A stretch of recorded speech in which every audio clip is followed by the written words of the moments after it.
ഒരു ക്ഷേത്രത്തിൽ പോകുന്നത് എന്തിനാണ്? ഞാൻ അതിൻ്റെ മുന്നിൽ പോയി പ്രാർത്ഥിക്കുകയല്ല, ഒരു വിഗ്രഹത്തിൻ്റെ മുന്നിൽ പോയി അയ്യോ എനിക്കിത് തരണം എന്ന് പറയല്ല. ഞാൻ വിഗ്രഹത്തിൻ്റെ മുന്നിൽ പോയി പറയേണ്ടത് നമ്മുടെ ജീവിതം പുറകോട്ട് നോക്കിയാൽ വലിയൊരു സംസ്കാരത്തിൻ്റെ, വലിയൊരു അറിവിൻ്റെ ഒരു നിധി കുംഭമായിരുന്നു. പക്ഷേ പിൽക്കാലത്ത് ആ അറിവ് നമ്മളിൽ നിന്ന് അകന്നകന്നകന്നു പോയി. അറിവ് അകന്നു പോകും തോറും ആചാരങ്ങൾക്ക് ച്യുതി വരും. അതാണ് നമുക്ക് സംഭവിച്ചതും. നമ്മുടെ ക്ഷേത്രങ്ങളൊക്കെ പ്രതാപത്തിലും പ്രഭാവത്തിലും ചൈതന്യത്തിലും ചരിത്രത്തിലും വിരാജിച്ചപ്പോൾ സാധാരണക്കാർക്ക് ക്ഷേത്രം എന്തിനാണ്, ക്ഷേത്രത്തിൽ എന്തിനാ പോകുന്നത്, ഈ അറിവ് ഇല്ലാതെയും പോയി.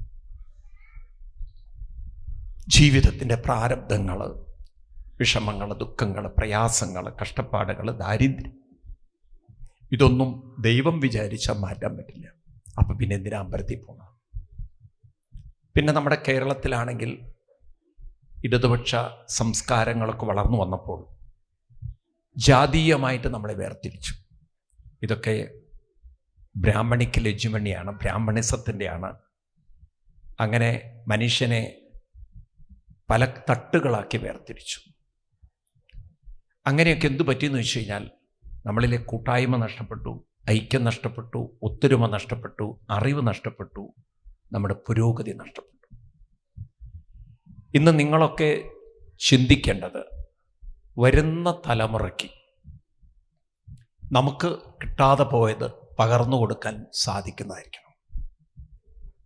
ഒരു ക്ഷേത്രത്തിൽ വരുമ്പോൾ എന്തിനാണ് ക്ഷേത്രം? ഇവിടെ ഇപ്പോൾ 50-ലധികം പില്ലറുകളൊക്കെ പണിത് ഈ ക്ഷേത്രത്തിന് ചുറ്റും നടപ്പന്തലൊക്കെ ഉണ്ടാക്കി നാലമ്പല ദർശനത്തിന് വരുന്നവർക്ക് സൗകര്യമൊക്കെ ഒരുക്കി. അപ്പം ക്ഷേത്രം എന്തിനാണ്? നാലമ്പല കാലത്ത് തൊഴുതു പോകാനുള്ളതാണോ? എന്താണ് അതിൻ്റെ ലക്ഷ്യം? ഇത് നമ്മൾ തലമുറകളിലേക്ക് പകർന്നു കൊടുക്കണം. ഇതൊരു പക്ഷേ ഹിന്ദു സമൂഹത്തിന്, ഹൈന്ദവ സമൂഹത്തിന് അറിയുമായിരുന്നെങ്കിൽ ഇന്ന് നമ്മൾ ലോകത്തിൻ്റെ മുന്നിലെത്തുമായിരുന്നു. ഇന്ന് ലോകത്തിൽ കാണുന്ന സകല പ്രശ്നങ്ങൾക്കും ഒരു പരിഹാരം കണ്ടെത്താൻ ഹിന്ദു മതത്തിന് മാത്രമേ സാധിക്കൂ. ശ്രീരാമസ്വാമിയുടെ പാത പിന്തുടർന്ന ഗാന്ധിജി, അദ്ദേഹത്തിൻ്റെ പ്രാർത്ഥനകളിൽ പ്രധാന പ്രാർത്ഥനയായിരുന്നു രാംധുൻ. രഘുപതി രാഘവ രാജാരാം പതിത പാവന സീതാരാം എന്ന മനോഹരമായ വരികൾ. രാമരാജ്യം എന്ന സങ്കല്പം, ഇതൊക്കെ ഗാന്ധിജി എടുക്കാൻ കാരണം അയോധ്യ എന്ന പേര് അത് തന്നെ അദ്ദേഹത്തിനെ സ്വാധീനിച്ചു. യുദ്ധം കൊണ്ടല്ല ലോകം നന്നാക്കേണ്ടത്. ഇപ്പം അമേരിക്കൻ പ്രസിഡൻ്റൊക്കെ ഭീഷണിപ്പെടുത്തി യുദ്ധം കൊണ്ട് നേരെയാക്കാം എന്നൊക്കെ പറയുന്നത്, യുദ്ധം കൊണ്ടൊരിക്കലും ലോകം നേരെയാക്കാൻ പറ്റില്ല. ഭാരതത്തിൻ്റെ സംസ്കൃതി യുദ്ധം കൊണ്ട് ലോകത്തെ നേരെയാക്കുന്നതല്ല. എന്നാൽ യുദ്ധം വേണ്ടേ? വേണം. മഹാഭാരത യുദ്ധം, രാമരാവണ യുദ്ധം, ഇതൊക്കെ എന്താണ്? ഇവിടെയാണ് നമ്മൾ സമൂഹത്തിൽ അറിവ് പകർന്നു കൊടുക്കേണ്ടത്. ഒരു മനുഷ്യൻ്റെ ആദ്യത്തെ യുദ്ധം തന്നോട് തന്നെയുള്ള യുദ്ധമാണ്. ഒരു ക്ഷേത്രത്തിൽ പോകുന്നത് എന്തിനാണ്? സാധാരണ ആളുകൾക്ക് ഇതിനെക്കുറിച്ച് വലിയ വിവരമൊന്നുമില്ല. അവിടെയാണ് നമുക്ക് ശാസ്ത്രം കൊണ്ടുവേണം, ശാസ്ത്രത്തിൻ്റെ അടിസ്ഥാനത്തിൽ നിന്ന് കൊണ്ടുവേണം ആചാരങ്ങൾ കൊണ്ടു നടക്കേണ്ടത്. ഹിന്ദുമതം പഠിക്കാൻ എളുപ്പമാണ്. ഇന്നിപ്പം ഇവിടെ ഇരിക്കുന്ന അമ്മമാരൊക്കെ അറ്റ്ലീസ്റ്റ് കോവിഡ് കാലത്തെങ്കിലും യൂട്യൂബിൽ നോക്കി, റെസിപ്പി നോക്കി പുതിയ പരീക്ഷണങ്ങൾ നടത്തിയവരായിരിക്കും. പല ഭക്ഷണം ഉണ്ടാക്കി നോക്കിയവർ. കാരണം ഇന്ന് നമ്മുടെ കുട്ടികൾക്ക് ആവശ്യം നോർത്ത് ഇന്ത്യൻ ഫുഡൊക്കെയാണ്. അപ്പോൾ അതൊക്കെ എങ്ങനെയൊന്ന് ട്രൈ ചെയ്ത് നോക്കാൻ ഇന്നിപ്പം യൂട്യൂബിൽ നോക്കിയാൽ കണ്ടുപിടിക്കാൻ പറ്റും. എന്നതുപോലെ ശാസ്ത്രം ഒരു റെസിപ്പി ബുക്ക് പോലെ ശാസ്ത്രം മനസ്സിലാക്കിക്കൊണ്ട് വേണം നമ്മുടെ ക്ഷേത്ര ആചാരങ്ങൾ കൊണ്ടു നടക്കേണ്ടി വരും. ഇന്നിപ്പം നിങ്ങളുടെ കുട്ടികൾ ചോദിക്കുക എന്തിനാണ് അമ്പലത്തിൽ പോകുന്നത് ചോദിച്ചു കഴിഞ്ഞാൽ നിങ്ങൾ കുട്ടികളോട് പറയും, കൊച്ചുകുട്ടിയാണെങ്കിൽ പറയും അമ്പൂറ്റിയെ തൊഴാനാണ്. അല്ലാതെ നിങ്ങൾക്ക് എന്താ പറഞ്ഞു കൊടുക്കാൻ പറ്റുക? അല്ലെങ്കിൽ രാമനെ തൊഴാനാണ്, ലക്ഷ്മണനെ തൊഴാൻ, ഭരതനെ തൊഴാൻ. ഈ കാര്യം നമുക്ക് വ്യക്തതയുണ്ടാവണം. എന്തിന് ക്ഷേത്രത്തിൽ പോകണം? ആദ്യത്തെ ഉത്തരം, ക്ഷേത്രം എന്ന് പറയുന്നത് നമ്മളെ ഉണർത്തുന്ന ശക്തി കേന്ദ്രമാണ്. എന്താണ് ഉണർവ്? മനുഷ്യൻ ഉണരേണ്ടത്, ഉറക്കത്തിൽ നിന്ന് ഉണരുക എന്ന് പറഞ്ഞ പോലെ ഇവിടെ ഉണരേണ്ടത് എവിടെ നിന്നാണ്? ഈ മന്ത്രങ്ങളൊക്കെ നിങ്ങൾ കേട്ട് കാണും. അസതോമ സദ്ഗമയ തമസോമ ജ്യോതിർഗമയ. ഈ മന്ത്രത്തിൻ്റെ അർത്ഥം എന്താണ്? ജ്യോതിർഗമയ, അറിവാകുന്ന വെളിച്ചത്തിലേക്ക്. അതാണ് നമ്മളിവിടെ കൊളുത്തുന്നത്. എന്താണ് അറിവ്? ഇവിടെയാണ് ഭാരതത്തിൻ്റെ മഹത്വം. നിങ്ങൾ നോക്കൂ, നമ്മളെ ഹിന്ദു സംസ്കാരം ശരിക്കും മനസ്സിലാക്കിയാൽ ലോകത്തിൽ പിന്നെ ഒരു മതവും നിലനിൽക്കില്ല. ഒരു മതവും ഇല്ല. എല്ലാ മതങ്ങളും ഇവിടെ നിൽക്കുന്നതിന് കാരണം ഹിന്ദു മതത്തെക്കുറിച്ച് ഹിന്ദുക്കൾക്ക് അറിയാതെ പോയതുകൊണ്ടാണ്. ഹിന്ദുമതം ശരിക്കും മനസ്സിലാക്കിയാൽ, ഞാൻ എൻ്റെ അനുഭവം കൊണ്ട് പറയാം, പിന്നെ ആർക്കും ഹിന്ദുമതം അല്ലാത്തൊരു മതത്തിലൂടെ പോകാൻ പറ്റില്ല. കാരണം ഹിന്ദുമതത്തിൽ അന്ധതയില്ല, അന്ധവിശ്വാസങ്ങളില്ല. അവിടെ അറിവാണ്, അറിവിൻ്റെ വെളിച്ചമാണ്. ഗുരുക്കന്മാരൊക്കെ അറിവിൻ്റെ പ്രതീകങ്ങളാണ്. ഒരു ഗുരുവിനെ നമ്മൾ നമിക്കുന്നത് വ്യക്തിയല്ല, അറിവിനെയാണ് നമിക്കുന്നത്. അതുകൊണ്ടാണ് ഗുരുക്കന്മാരെ ജ്ഞാനഗുരുക്കന്മാരെന്ന് പറയുന്നത്. ആദിശങ്കരാചാര്യരുടെ ഭൂമിയാണ് നമ്മുടെ കേരളം. ഇന്നും ലോകമേറെ ആദരവോടെ കാണുന്ന ആദിശങ്കരാചാര്യ സ്വാമികൾ സർവജ്ഞപീഠം കയറിയ മഹാനാണ്, അറിവിൻ്റെ മഹാനാണ്. പക്ഷെ എന്താണ് ശങ്കരാചാര്യ സ്വാമികൾ നേടിയ അറിവെന്ന് നമുക്ക് മാത്രം അറിയില്ല. കാലടി നിങ്ങൾക്ക് അധികം ദൂരമൊന്നുമല്ല, പക്ഷേ അറിവ് എന്താണ് അദ്ദേഹം നേടിയതാ അതിനെക്കുറിച്ച് വലിയ വിവരമൊന്നുമില്ല. നമ്മുടെ ഒരു കഷ്ടകാലം അതാണ്. നമ്മുടെ മഹാന്മാർ പറഞ്ഞു തന്ന അറിവ് അത് പകർന്നു കൊടുക്കാൻ, പരമ്പരകളിലേക്ക് പകർന്നു കൊടുക്കാൻ നമുക്ക് സാധിച്ചു നിൽക്കട്ടെ. അപ്പം ക്ഷേത്രം എന്ന് പറയുന്നത് ആദ്യം മനുഷ്യനെ ഉണർത്തുന്ന കേന്ദ്രമാണ്. ഉണർത്തുക. എല്ലാവരും ഒന്ന് പറയൂ, ഉണർത്ത്. എങ്ങോട്ടാണ് ഉണർത്തേണ്ടത്? മനുഷ്യൻ്റെ കഴിവില്ലായ്മയിൽ നിന്നും കഴിവുകളിലേക്ക്. ഇപ്പം നമ്മളെ പാശ്ചാത്യർ തെറ്റിദ്ധരിപ്പിച്ചിരിക്കുന്ന ഒരു കാര്യം, വിദ്യാഭ്യാസത്തിലൂടെയാണ് മനുഷ്യൻ കഴിവുള്ളവരാവുക. ഇത് തീർത്തും തെറ്റാണ്. വിദ്യാഭ്യാസം എന്താണെന്ന് ഇപ്പോഴും നമ്മൾ പഠിച്ചിട്ടില്ല. നമ്മളിപ്പോൾ വിദ്യാഭ്യാസം എന്ന് പറയുന്നത് സ്കൂളിൽ ചിട്ടപ്പെടുത്തിയ സിലബസുകൾ പഠിക്കുന്നതാണ് വിദ്യാഭ്യാസം. അത് അബ്സല്യൂട്ട്ലി റോങ് ആണ്, തെറ്റാണ്. കാരണം ഓരോ വ്യക്തിയും നമ്മൾ ശ്രദ്ധിച്ചു നോക്കിയാൽ, ഞാൻ ആത്മീയതയിലേക്ക് കൂടുതൽ ആഴത്തിലേക്ക് ഇറങ്ങിപ്പോവാൻ കാരണം എനിക്കതിൽ നിന്ന് കിട്ടുന്നൊരു കൺവിക്ഷനാണ്. ഭഗവത്ഗീതയിൽ ഭഗവാൻ ശ്രീകൃഷ്ണൻ പറയും,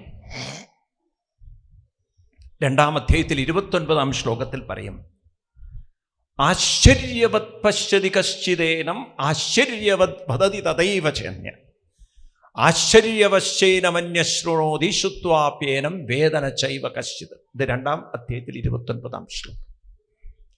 ആശ്ചര്യത്തോടുകൂടി നിങ്ങൾ നിങ്ങളെ കാണണം, ആശ്ചര്യത്തോടെ നിങ്ങൾ സംസാരിക്കണം, ആശ്ചര്യത്തോടെ നിങ്ങൾ കേൾക്കണം.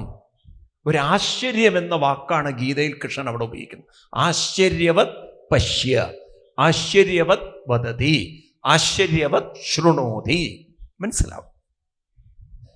നിങ്ങൾ സുഹൃതികളാണ്. കാരണം പിറവം എന്ന് പറയുന്നത് ആദിശങ്കരാചാര്യ സ്വാമികളുടെ അമ്മയുടെ സ്ഥലം കൂടിയാണ്. ആദിശങ്കരാചാര്യ സ്വാമികൾ ശരിക്കും ജനിച്ചത് കാലടിയിലല്ല, പിറവത്താണ്. ഇവിടെ നിന്നാണ് അദ്ദേഹത്തിൻ്റെ അച്ഛൻ്റെ വീട്ടിലേക്ക്, അദ്ദേഹത്തിന് അമ്മയുടെ വീട് ഇവിടെയാണ്. അപ്പം പറഞ്ഞു വരുന്നത് ആശ്ചര്യത്തോടെ കാണുക, ആശ്ചര്യത്തോടെ എന്താണ് ആശ്ചര്യം? ഇന്ന് നമുക്കിതൊക്കെ പഠിക്കാൻ വലിയ വേദപുസ്തകങ്ങളൊന്നും ആവശ്യമില്ല. ഇന്ന് നമുക്ക് കാര്യങ്ങളൊക്കെ മനസ്സിലാക്കാൻ ഇന്ന് ലോകം അത്ര പുരോഗതിയിലെത്തിക്കഴിഞ്ഞു. ഇപ്പം നമുക്കറിയാം, നമ്മളൊക്കെ ആധാർ കാർഡുള്ളവരാണ്. നമ്മുടെ ID കാർഡ് എന്ന് പറഞ്ഞാൽ ആധാർ ബേസ്ഡാണ്. അതിന് മെയിൻലി ഇംപ്രഷനാണ് എടുക്കുന്നത്, അല്ലേ?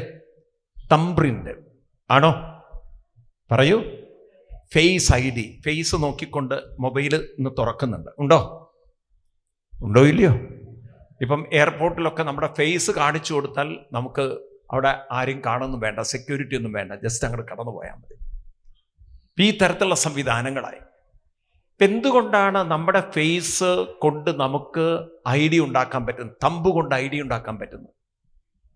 കാരണം ഇതുപോലെ ഒരാളുടെ, നമ്മുടെ പ്രിന്റ് പോലെ വേറൊരാളുടെ അവർക്ക് പറയണം തമ്പ് പ്രിന്റ് ഉണ്ടാവില്ല. നിങ്ങളൊന്ന് സ്വസ്ഥമായിട്ടിരുന്ന് ആലോചിക്കൂ. നമ്മളൊന്ന് വെറുതെ ഒരു കണക്ക് കൂട്ടുക. ഈ ലോകത്തിൽ മൊത്തം ഇന്ത്യയിൽ എത്ര പോപ്പുലേഷൻ ഉണ്ട്, ജനസംഖ്യയുണ്ട്? ഇന്ത്യയിൽ എത്ര ജനസംഖ്യയുണ്ട്? എത്രയുണ്ട്? ഉറക്കെ പറയൂ. നിങ്ങൾ കൂടി പറയണം. എത്രയുണ്ട്? ഒരു 140 കോടി വെച്ചോളൂ. എത്ര?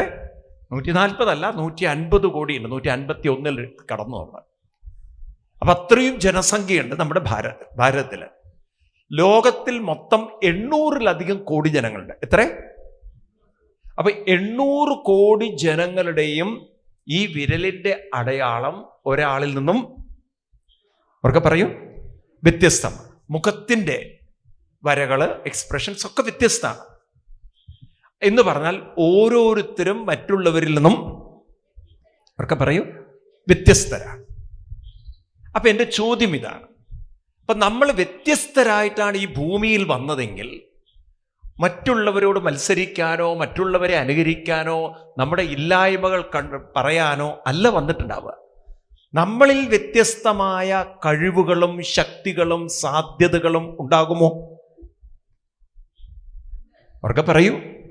അപ്പം നമ്മൾ ചെറുപ്പത്തിൽ തന്നെ കുട്ടികളുടെ ഉള്ളിൽ ഇത് നമ്മൾ ഉറപ്പിച്ചു വെക്കേണ്ടതല്ലേ? നീ മറ്റുള്ളവരിൽ നിന്നും വ്യത്യസ്തനാണ്. നിന്റെ വിരലിൻ്റെ അടയാളം, നിന്റെ മുഖത്തിൻ്റെ, നിന്റെ കണ്ണിൻ്റെ ഉള്ളിലുള്ള വരകള്, നിന്റെ സ്വഭാവം, നിന്റെ ശബ്ദം, നിന്റെ ചിന്തകള്, നിന്റെ ആഗ്രഹങ്ങള്, ഇതൊക്കെ മറ്റുള്ളവരിൽ നിന്നും വ്യത്യസ്തമാണെങ്കിൽ നിന്നിൽ വ്യത്യസ്തമായ കഴിവും സാധ്യതകളും ഉണ്ട്. ഇത് കണ്ടെത്തലാണ്, ഇതിലേക്ക് ഉണരലാണ് ഒരു ക്ഷേത്ര ദർശനത്തിൻ്റെ ആദ്യത്തെ ലക്ഷ്യം.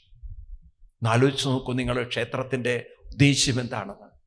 അതായത് ഭാരതം പഠിപ്പിക്കുന്നത് കഴിവില്ലാത്തവരായി, കഴിവുകെട്ടവരായി ഈ ലോകത്തിൽ അവർക്ക് പറയൂ ആരുമില്ല.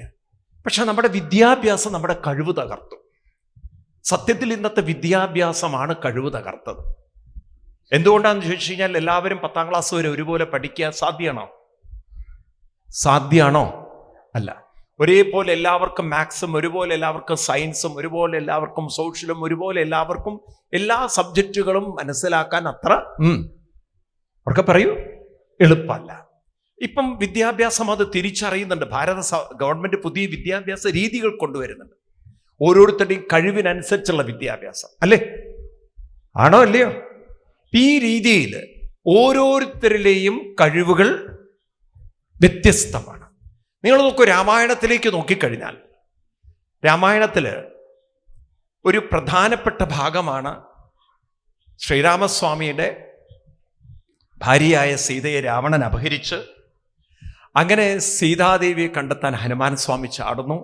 അവിടെ പോയി അദ്ദേഹത്തിൻ്റെ കഴിവുകളൊക്കെ കാണിച്ച് തിരിച്ചു വന്ന് ഇനിയുള്ള ഒരു വലിയ ഒരു പ്രശ്നം, സാഗരത്തിന്, സമുദ്രത്തിന് സേതുലംഘനമാണ്. എങ്ങനെയാണ് സേതു ലംഘിക്കേണ്ടതെന്ന് ശ്രീരാമസ്വാമിക്ക് പോലും പറ്റാത്തൊരു സാഹചര്യം ഉണ്ടായി.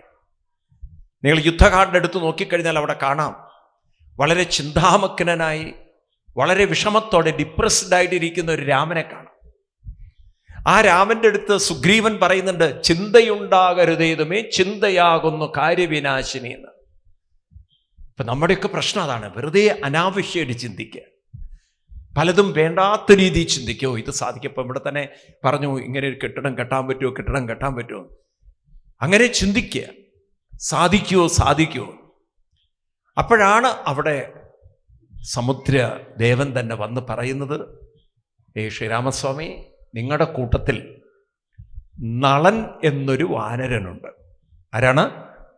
നളൻ എന്നൊരു വാനരനുണ്ട്. ആ വാനരൻ വിശ്വകർമാവിൻ്റെ പുത്രനാണ്. ആ വാനരന് പാലം പണിയാനുള്ള അറിവും കഴിവും എല്ലാം ഉണ്ട്, സാമർഥ്യമുണ്ട്. ഉണ്ടോ? രാമായണത്തിലുണ്ടോ? ഉണ്ടോ? ഉണ്ട്. പിന്നീട് നളന്റെ നേതൃത്വത്തിലാണ് ആ പാലം പണിയുന്നത്. അപ്പൊ നോക്കൂ, ആ കാലഘട്ടത്തിൽ സമുദ്രത്തിനൊരു പാലം പണിയാനുള്ള കഴിവുള്ള ഒരു വാനരൻ അന്ന് ഉണ്ടായിരുന്നു. ഇതുപോലെ യുദ്ധം, രാമരാവണ യുദ്ധം നടക്കുക. രാമരാവണ യുദ്ധം നടന്ന് ഒരു സമയത്ത് വാനരന്മാരൊക്കെ മരിച്ചു വീഴുന്നു. ശക്തി എന്നൊരു വേലുകൊണ്ട് ലക്ഷ്മണനെ വീഴ്ത്തി രാവണ പക്ഷക്കാര്. രാവണൻ ആകെ അസ്വസ്ഥമായി. ലക്ഷ്മണൻ തളർന്നു എന്ന് കേട്ടപ്പോൾ രാമനും തളർന്നു പോയി. രാമനും അബോധാവസ്ഥയിൽ. ഈ സമയത്ത് ജാമ്പവാൻ ചോദിക്കുന്ന, ഹനുമാൻ എവിടെയെങ്കിലും ഉണ്ടോ? ഹനുമാൻ. അപ്പൊ വിഭീഷണൻ ചോദിച്ചു, ഹനുമാൻ ഉണ്ടോ എന്നല്ലല്ലോ ചോദിക്കേണ്ടത്, രാമനുണ്ടോ എന്നല്ലേ ചോദിക്കേണ്ടത്. കാരണം രാമന് വേണ്ടിയിട്ടല്ലേ ഈ പണിയൊക്കെ ചെയ്യുന്നത്. അപ്പൊ ഉടനെ ജാമ്പവാൻ പറഞ്ഞ മറുപടി എന്താ അറിയോ? ഹനുമാൻ ഉണ്ടെങ്കിൽ രാമനുണ്ട് എന്നാണ്. കാരണം രാമന് പോലും പറ്റാത്തൊരു കാര്യം ചെയ്യാൻ ആർക്കേ പറ്റുള്ളൂ? ഹനുമാന്. അങ്ങനെയാണ് ഹിമാലയത്തിലേക്ക് പറഞ്ഞയച്ച് അവിടെ നിന്ന് പർവ്വതവുമായി വന്ന്, കാര്യം ചില മരുന്നുകളുടെയൊക്കെ പേര് പറഞ്ഞു കൊടുത്തു. മൃതസഞ്ജീവനി വായിച്ചിട്ടില്ലേ രാമായണത്തില്? പക്ഷെ അതൊക്കെ ഹനുമാൻ സ്വാമി അവിടെ ചെന്ന് തപ്പിയെടുക്കാൻ നോക്കിക്കഴിഞ്ഞാൽ സമയം പോകുന്നു. ആളെന്ത് ചെയ്തു? മലതന്നെ കണ്ടെടുത്തുകൊണ്ട് വന്നു. ഇനി ഇവിടെ എത്തിയപ്പോഴോ, ഇനി ഇത് ചികിത്സിക്കാൻ അറിയണ്ട, മരുന്നുണ്ടായിട്ട് എന്താ കാര്യം? ചികിത്സ അറിയേണ്ട ആൾ വേണ്ടേ? അപ്പോഴാണ് നീലൻ എന്ന് പറയുന്ന വാനരൻ വൈദ്യമറിയുന്ന ആളായിരുന്നു. നോക്കൂ, നിങ്ങൾ വാനരന്മാരിൽ വൈദ്യം അറിയും. ഇങ്ങനെ ഒരു കഴിവുമില്ലാത്തവരായി ഈ ലോകത്തിൽ ആരുമില്ല. അപ്പം നമ്മൾ ചെറുപ്പത്തിലെ കുട്ടികളെ പറഞ്ഞ് പഠിപ്പിക്കണം, വിദ്യാഭ്യാസമല്ല കഴിവ്, വിദ്യാഭ്യാസമല്ല കഴിവ്, ജന്മസിദ്ധമാണ് കഴിവ്. ശരിയാണോ ഞാൻ പറയുന്നത്? ശരിയാണോ പറയുന്നത്? കഴിവ് ജന്മസിദ്ധം. ആ ജന്മസിദ്ധമായ കഴിവിനെ കണ്ടെത്താൻ സഹായിക്കുന്ന ഒരു കേന്ദ്രമാണ് ഇത്, ക്ഷേത്രം. നിങ്ങൾ നോക്കൂ, ഭാരതത്തിൻ്റെ സകല കലകളും രൂപപ്പെട്ടത് ക്ഷേത്രത്തിലൂടെയാണ്. നിങ്ങളുടെ നാടെന്ന് പറയുന്നത് ഷഡ്കാല ഗോവിന്ദമാരാരുടെ നാടാണ്. 6 കാലത്തിലും കൊട്ടാൻ കഴിവുള്ള ഒരു പ്രതിഭ ഇവിടെ ഉണ്ടായിരുന്നു. അദ്ദേഹത്തെ നോക്കിക്കൊണ്ടാണ് മഹാൻ പാടിയത്, എന്തൊരു മഹാനുഭാവലൂന്നും, അല്ലേ? അദ്ദേഹത്തിനെ കുറിച്ചാണ് പാടിയത്, രാമനെ കുറിച്ചല്ല. ഇത്രയും കഴിവുള്ളൊരു മഹാവിദ്വാൻ അദ്ദേഹത്തിൻ്റെ കഴിവിൻ്റെ മുന്നിൽ നമിക്കുകയാണ് ത്യാഗരാജസ്വാമികൾ. മനസ്സിലായില്ലേ? എന്തൊരു മഹാനുഭാവൻ. അപ്പം എന്ന് പറഞ്ഞതുപോലെ നമ്മുടെ കുട്ടികളുടെ തലയിലേക്ക് ഉറയ്ക്കണം, കഴിവില്ലാത്തവരായി ഈ ലോകത്തിൽ ആരുമില്ല. പക്ഷെ അത് പറഞ്ഞു കൊടുക്കാതെ, അവരെ കൊണ്ട് നമ്മൾ നാമം ജപിപ്പിക്കാതെ നിങ്ങൾ വിചാരിക്കേണ്ട അവർ രക്ഷപ്പെടുന്നത്. അപ്പം ചെറുപ്പത്തിൽ തന്നെ ക്ഷേത്രത്തിൽ പോയി നാമജപം ചെയ്ത് ചെയ്ത് ചെയ്ത് ചെയ്ത് കുട്ടികളെ പരിശീലിപ്പിച്ചെടുത്താൽ കാലം കൊണ്ട് അവരിൽ ഉറങ്ങിക്കിടക്കുന്ന, അവർ കണ്ടെത്താത്തതായ ആ കഴിവിലേക്ക് അവർ ഉണരും. ക്ഷേത്രം ഉണർത്തുന്ന കേന്ദ്രമാണ്. ഗുരുവായൂരപ്പനെ സേവിച്ച ഭട്ടതിരിപ്പാട് വാതരോഗത്താൽ തളർന്ന് കരഞ്ഞിരിക്കുകയല്ല ചെയ്തത്. നാരായണീയം എന്നൊരു കാവ്യം അദ്ദേഹത്തിന് അല്ലേ സൃഷ്ടിക്കാൻ സാധിച്ചു. പൂന്താനത്തിൻ്റെ ജ്ഞാനപ്പാന, എത്രയെത്ര എത്ര എത്ര കൃതികളാണ് ക്ഷേത്ര സംസ്കാരവുമായി ബന്ധപ്പെട്ട് വന്നിട്ടുള്ളത്. കൊത്തുപണികൾ, അതുപോലെ തന്നെ മ്യൂറൽസ്.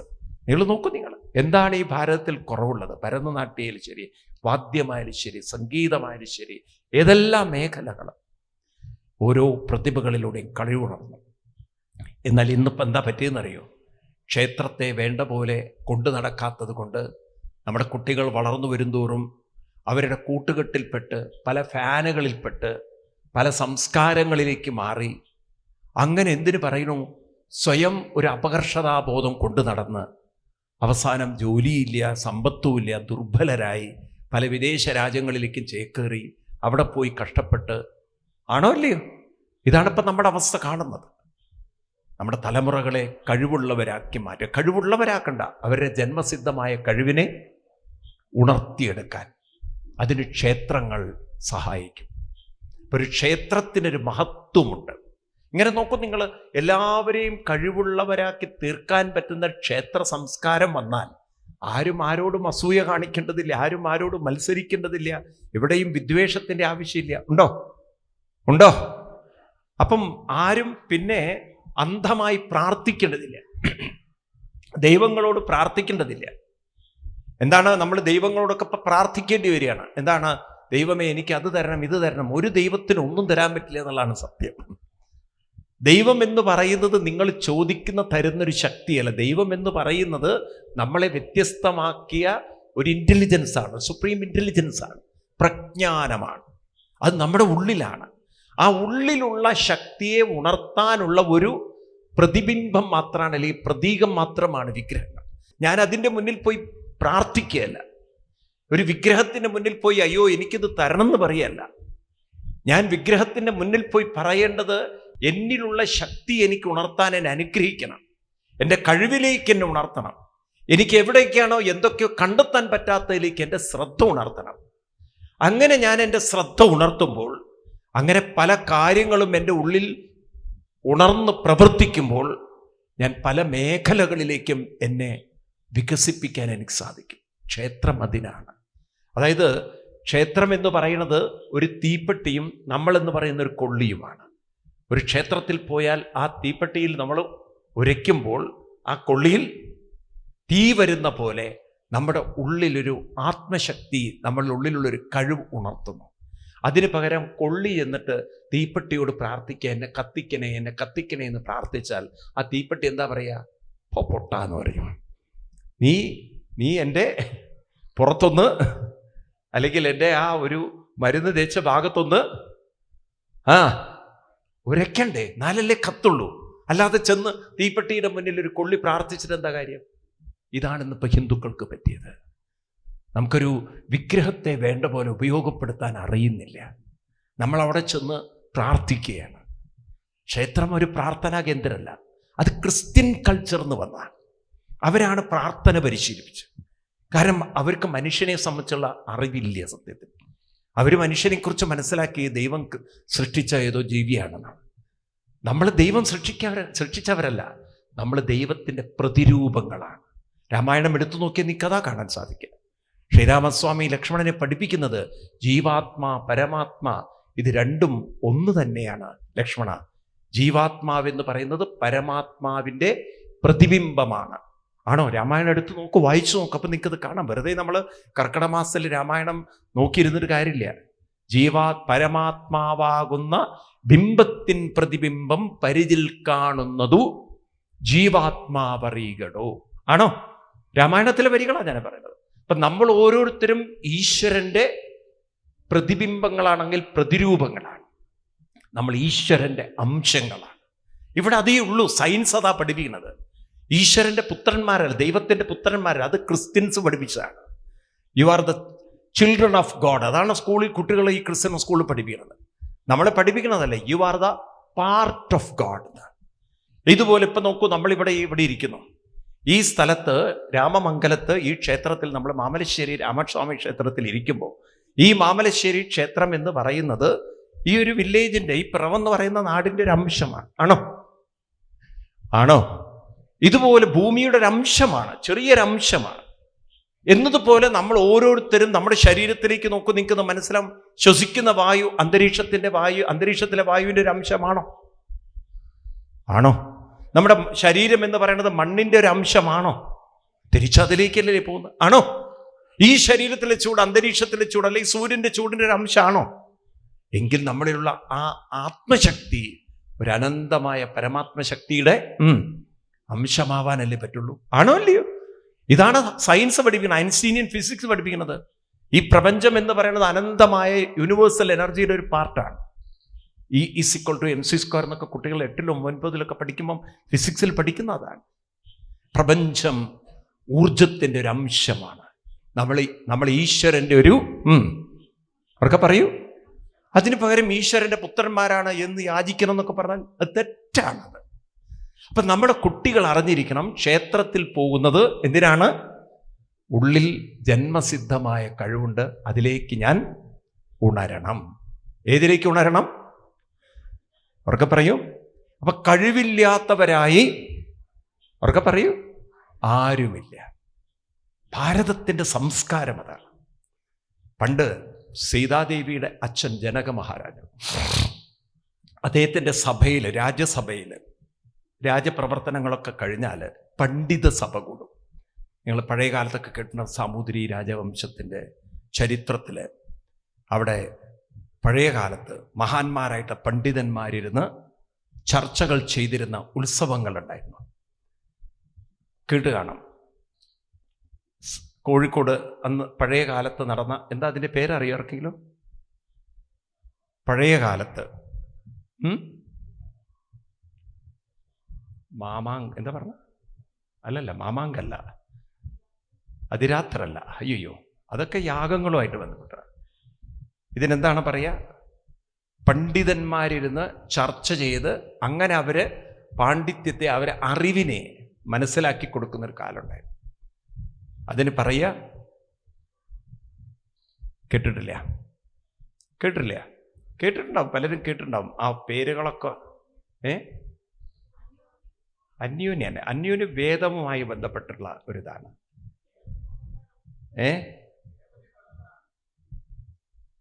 രേവതി പട്ടത്താനം. ആരാ പറഞ്ഞത്? അങ്ങാണോ?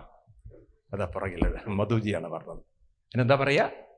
രേവതി പട്ടത്താനം. പണ്ഡിതന്മാരിരുന്ന് ചർച്ച ചെയ്യും ആ കാലഘട്ടത്തിൽ. അപ്പം അന്നത്തെ കാലത്ത് വെറും രാജഭരണം മാത്രമല്ല, പണ്ഡിതന്മാരെയൊക്കെ വിളിച്ചുള്ള ചർച്ചയില്ല. ഇതുപോലെ ജനക മഹാരാജാവിനും ഉണ്ടായിരുന്നൊരു പട്ടത്താനം. അവിടെ വെച്ച് പണ്ഡിതന്മാർ ചർച്ച ചെയ്യും. അതിൽ ആ പണ്ഡിതന്മാർ, ഏതെങ്കിലും ഒരു പണ്ഡിതൻ ഉത്തരം പറയാൻ മുട്ടിപ്പോയാൽ അല്ലെങ്കിൽ അറിയാതിരുന്നാൽ അയാളെ പിടിച്ച് ജയിലിലിടും. അങ്ങനെ ഒരു കാലം ഉണ്ടായിരുന്നു. അങ്ങനെ ഒരിക്കൽ ജയിലിൽ അകത്തിട്ടത് ഒരാളെയാണ്, ഒരു പണ്ഡിതനെയാണ്. ഈ പണ്ഡിതൻ ജയിലിൽ പോകുമ്പോൾ അദ്ദേഹത്തിൻ്റെ ഭാര്യ ഗർഭിണിയാണ്. ആ കുഞ്ഞ് വളർന്ന് കുട്ടി ഇതെല്ലാം പഠിച്ച് അങ്ങനെ ജനക മഹാരാജാവിൻ്റെ കൊട്ടാരത്തിൽ പോവുകയാണ്. ആ കുട്ടിയുടെ ശരീരം ഒരിത്തിരി വളവുകളും തിരിവുകളൊക്കെ ഉള്ള ഒരു കുട്ടിയായിരുന്നു.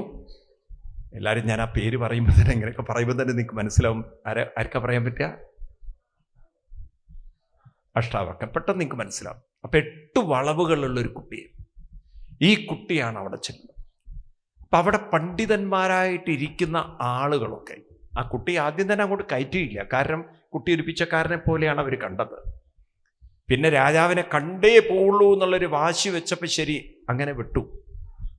ഈ കുട്ടി എന്തിനാണ് വന്നതെന്ന് ചോദിച്ചു പറഞ്ഞു, പണ്ഡിതന്മാരോട് തർക്കിക്കാനാണ്. അപ്പൊ അവിടെ ഇരിക്കുന്ന വലിയ വലിയ പണ്ഡിതന്മാരെ കുട്ടിയെ നോക്കിയിട്ട് പരിഹാസച്ചിരി ചിരിച്ചു. അപ്പൊ ഈ കൊച്ചുകുട്ടി എന്നാൽ അന്നത്തെ കാലത്തൊരു 12 വയസ്സെന്നൊക്കെ പറയാനുള്ള വയസ്സേ ഉള്ളൂ. ഈ കുട്ടി ഈ പണ്ഡിതന്മാരെ മൊത്തം നോക്കിക്കൊണ്ട് ഉറക്കങ്ങോട്ട് രാജാവിനെ നോക്കി ഹാ ഹാ ഹാ എന്ന് ചിരിച്ചു, വല്ലാത്തൊരു ചിരി. അപ്പൊ ഈ പണ്ഡിതന്മാർക്ക് ഒരു വലിയൊരു പരിഹാസം പോലെ തോന്നി. അപ്പൊ രാജാവിനോട് പറഞ്ഞു, രാജൻ പിടിച്ചു പുറത്താക്കാൻ കൽപ്പന കൊടുക്കുന്നു. അപ്പൊ രാജാവ് ചോദിച്ചു, കുട്ടി നീ എന്തിനാ ചിരിച്ചത് എന്ന്.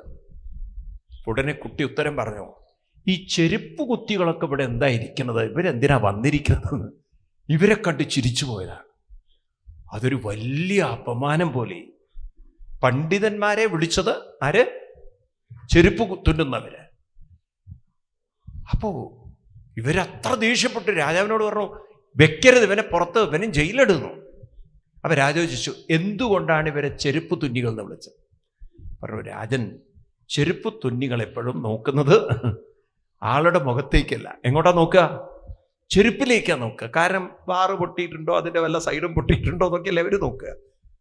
എന്നതുപോലെ എൻ്റെ ഈ വളഞ്ഞു തിരിഞ്ഞ ഈ വികൃത ശരീരത്തെ നോക്കിക്കൊണ്ട് ഇവരെന്നെ പരിഹസിച്ചിട്ടുണ്ടെങ്കിൽ എൻ്റെ ഈ ശരീരത്തിലുള്ള വൈവിധ്യമാർന്ന ശക്തിയാർന്ന ജ്ഞാനത്തെ ഇവരൊക്കെ മനസ്സിലാക്കിയിട്ടില്ല.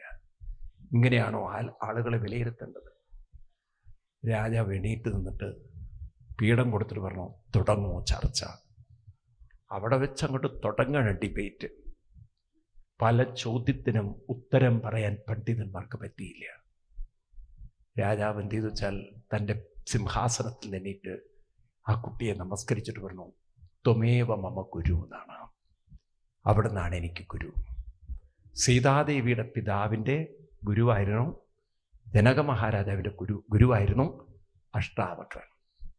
അഷ്ടാവക്രൻ ജനക മഹാരാജാവിനെ പഠിപ്പിച്ച ആ ഗീതയുടെ പേരാണ് അഷ്ടാവക്ര ഗീത. അങ്ങനെ ഒരു പുസ്തകമുണ്ട്. എന്താണ് ആ ഗീതയുടെ പേര്? ആരെങ്കിലും കേട്ടിട്ടുണ്ടോ? അങ്ങനെയൊക്കെയുള്ളത് കേട്ടിട്ടുണ്ടോ? അഷ്ടാവക്ര ഗീത. കേൾക്കരുതേ, കേട്ടുപോയാൽ നന്നായി പോകും. നമ്മളെ ഹിന്ദുക്കൾക്ക് അങ്ങനെ ഒരു കുഴപ്പമുണ്ട്, പലതും നമുക്ക് അറിയില്ല. അപ്പം അങ്ങനെ ഒരു പുസ്തകമുണ്ട്. അങ്ങനെയുള്ള മഹാന്മാർ ഞാൻ പറഞ്ഞു വരുന്നതെന്ന് വെച്ചാൽ, ശരീരത്തിന് വൈകൃതങ്ങൾ ഉണ്ടെങ്കിലും ഉള്ളിൽ ഈ വൈകൃതങ്ങളൊന്നും പറയൂ നമ്മളെ ബാധിക്കുന്നില്ല. അത്രയും കഴിവും ശക്തിയും തേജസ്സും ഒക്കെ ഉള്ള ആളുകളാണ് മനുഷ്യൻ. ഇത് നമുക്ക് നമ്മുടെ ക്ഷേത്രങ്ങളിലൂടെ കണ്ടെത്താൻ സാധിക്കണം. ഈ ക്ഷേത്രം പുരോഗതി പ്രാപിക്കുന്നു എന്ന് പറഞ്ഞാൽ നമുക്ക് വേണ്ടത് ഈ ക്ഷേത്രത്തിലൂടെ ഇവിടെയുള്ള ഒരു കുട്ടി പോലും കഴിവില്ലാത്തവരായി മാറരുത്. അതിനെന്ത് സാധിക്കും എന്നുള്ളത് നമ്മൾ നോക്കണം. വേണോ വേണ്ടയോ? വേണോ? വേണം. കഴിവുള്ളവരായി ഉണരുക. രണ്ടാമത്തത്, നമ്മൾ ക്ഷേത്രത്തിൽ പോകുന്നത് എന്തിനാണ്? ഉണരണം, ഉയരണം. ഉയരണമെങ്കിൽ നമുക്ക് എപ്പോഴും ഒരു വിനയം വേണം, ഒരു ദൈവീകമായ വിനയം വേണം. വിനയം എപ്പോഴും നമ്മളെ സഹായിക്കുന്ന നല്ല കൂട്ടുകെട്ടുകളിലേക്കാണ്. അഹങ്കാരം നമ്മളെ കൊണ്ടെത്തിക്കുന്നത് സർവനാശത്തിലേക്കാണ്. വിദ്യാ വിനയസമ്പന്നേ എന്ന് ഗീതയിൽ കൃഷ്ണൻ ഓർമ്മിപ്പിക്കും. നിങ്ങൾ നോക്കൂ, രാവണൻ നശിക്കാൻ കാരണം എന്തുകൊണ്ടാണ്? രാവണൻ നശിക്കാൻ കാരണം അസുരനായതുകൊണ്ടോ രാക്ഷസനായതുകൊണ്ടോ അല്ല. അങ്ങനെയാണെങ്കിൽ വിഭീഷണൻ നശിക്കണം. വിഭീഷണൻ രാക്ഷസനാണ്, പക്ഷെ വിഭീഷണൻ നശിച്ചില്ല. എത്രയോ ആസുരിക ശക്തിയുള്ളവര് ഭാരതത്തിൽ മഹാന്മാരായി തീർന്നിട്ടുണ്ട്. ഭാഗവതത്തിൽ തന്നെ നിങ്ങൾക്ക് കാണാം 3 അസുരന്മാരുടെ കഥ. ആരൊക്കെയാണ് ഭാഗവത്തിലെ അസുരന്മാരെന്ന് പറയാൻ പറ്റുമോ? വലിയ മഹാന്മാരായ അസുരന്മാർ. നമ്മൾ ഓണം ആഘോഷിക്കുന്നുണ്ടല്ലോ. ആരാണത്? ഒന്ന് മഹാബലിയാണ്. പിന്നെ തൂണിൽ നിന്ന് നരസിംഹത്തെ പ്രകടമാക്കാൻ സാധിച്ച പ്രഹ്ലാദൻ അസുരനാണ്. ആണോ? അല്ലയോ?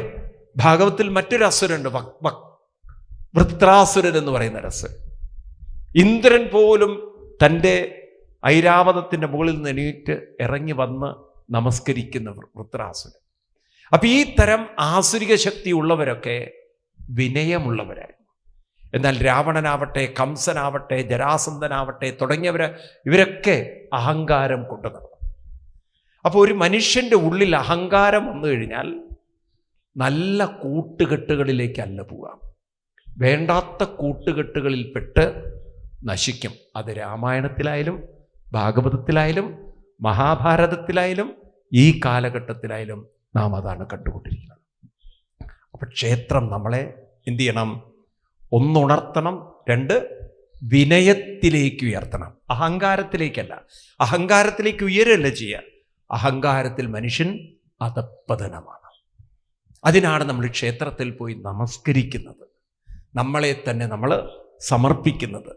ഒരു ക്ഷേത്രത്തിൽ പോയാൽ നമ്മുടെ ഉള്ളിൽ ഉണ്ടാവേണ്ട ഭാവന അതാണ്. കായേന വാച മനസ്സേന്ദ്രിയർവ ബുദ്ധ്യാത്മനാവ പ്രകൃതസ്വഭാവൽ കരോമിയദ്യത് സകലം പരസ്മൈ നാരായണായേതി സമർപ്പയാമി. ഞാനെന്ന ഭാവം അത് നമ്മളിൽ നിന്ന് സമർപ്പിച്ചുകൊണ്ട്, ഭഗവാനെ അവിടുത്തെ ഒരു നിമിത്തമാണ്, ഉപകരണമാണ്, ഞാൻ വെറും അവിടുത്തെ ഒരു ഉപാധിയാണെന്നൊരു ഭാവം നമ്മളിൽ വരും.